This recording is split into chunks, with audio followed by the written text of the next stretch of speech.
Who will survive, and what will be left of them? This is one of the most famous taglines ever conceived, and it belongs to one of the most iconic horror movies ever created. The Texas Chainsaw Massacre. Whether you're a longtime fan or even new to the genre, this movie has left a lasting impact on the world of horror.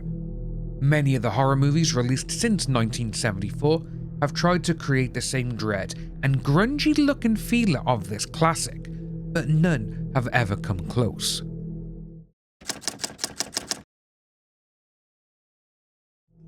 Directed by Tobe Hooper and co-written with Kim Henkel, the film was inspired by the real-life crimes of Ed Gein.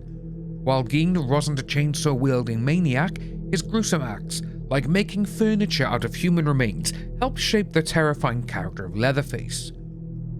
The story of Ed Gein has been instrumental in the creation of many modern horror icons, such as Norman Bates from Psycho, Buffalo Bill in The Silence of the Lambs, and even Steve Buscemi's character in Con Air, Garland Green.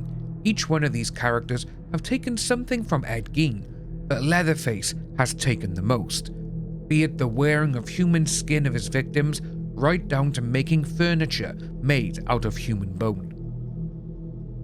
Hooper originally envisioned the film as a critique of the political climate and the unsettling atmosphere of America in the early 70s, particularly the Vietnam War. Again, the Vietnam War influencing another movie director to make a horror movie. Hooper has stated, "The lack of sentimentality and the brutality of things that I saw on the local news, whose graphic coverage was epitomized by showing brains spilled all over the road." This led to Hooper's belief that man was the real monster here, just wearing a different face, so I put a literal mask on the monster in my film. Even though the majority of the characters, the setting, and the unsettling violence, the chainsaw only came into play when Tobe Hooper was in a slow-moving crowd at Christmas time and he was thinking of how to speed his way through the crowd, and that's when he spotted chainsaws on sale.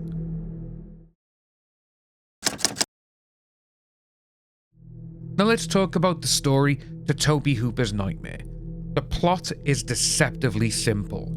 A group of friends traveling through a rural town and stumbling upon a family of cannibals, which has become the plot for nearly every single road trip horror movie that has come out since.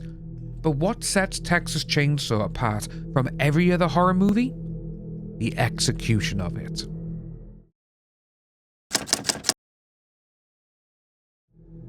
The movie's gritty, documentary-style look is a huge part of what makes it so effective. Hooper and cinematographer Daniel Pearl filmed the movie with a 16mm camera in the guerrilla style to mimic the raw, unpolished look, and with the grainy texture from the 16mm camera only enhances that realism. Hooper's use of long takes, tight close-ups, and handheld camera work put you right in the middle of the chaos. It's uncomfortable and disorientating, which is exactly what Hooper intended. He wanted the audience to feel trapped, just like the characters. The actors of this unforgettable horror endured some of the worst conditions ever on a film set. Marilyn Burns, who played Sally Hardesty, was such a rawness that the movie feels more like a documentary than a horror film. The amount of damage that Marilyn encountered while filming is among some of the legendary tales amongst horror movies. Burns was dragged, poked, hit with a rubber hammer with the numbers going into the double digits, chased through the woods where she ripped and cut her skin so much that most of the visible blood on herself in the movie is actually her own. The conditions on set were brutal, extreme heat, long hours, and a very limited budget. This real-life suffering of the cast and crew only added to the movie's authentic feel. You can practically feel the sweat and tension dripping off the screen. The other standout star of the movie was Gunnar Hansen, who portrays the horror icon Leatherface. Hansen was allowed to create and develop the Leatherface character as he saw fit, but with Tobe Hooper's supervision. Reading through the script, the Leatherface character did have actual lines, but they were lines of gibberish.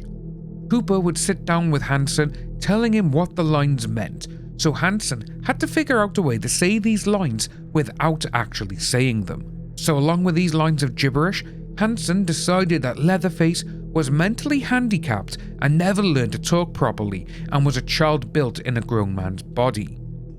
Leatherface is not just another slasher villain, he is a complex character, a monstrous product of his environment with an almost childlike mentality. This added layers to the horror, making him not just terrifying, but also oddly pitiable.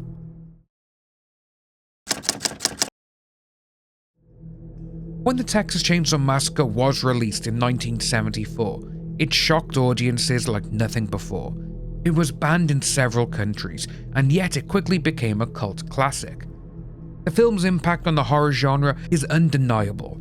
It paved the way for the slasher films of the late 70s and 80s, which include Halloween, Friday the 13th, and A Nightmare on Elm Street. Along with The Last House on the Left, Chainsaw is widely considered one of the greatest and most controversial horror movies ever committed to film, and you can see its influence in nearly every single horror movie made after 1974. Over the decades, Leatherface has become one of the undisputed kings of horror. Without him, we wouldn't have the use of conventional tools as weapons, and also the image of the silent, hulking killer devoid of personality.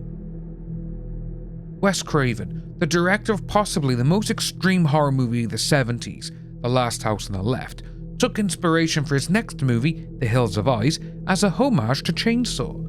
Even the great Sir Ridley Scott said he wanted to make Alien as Texas Chainsaw Massacre in space.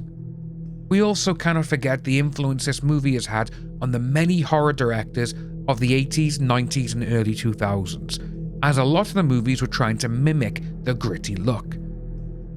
In 1990, Tobe Hooper accepted the award for this movie entering the Horror Hall of Fame, and the movie became part of the permanent collection of New York City's Museum of Modern Art. But beyond just influencing other movies, the Texas Chainsaw Massacre tapped into something primal. Its portrayal of violence, madness, and survival resonated deeply with viewers and challenged the boundaries of what horror could be. Even today, it remains a touchstone for filmmakers and fans alike.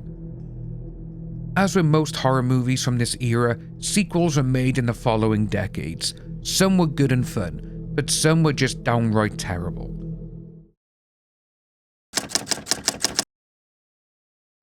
So why does the Texas Chainsaw Massacre still hold up after all these years? For me, it's the perfect blend of raw terror and groundbreaking filmmaking. It's a movie that makes you uncomfortable in the best possible way, leaving you thinking long after the credits roll. Thanks for watching, everyone.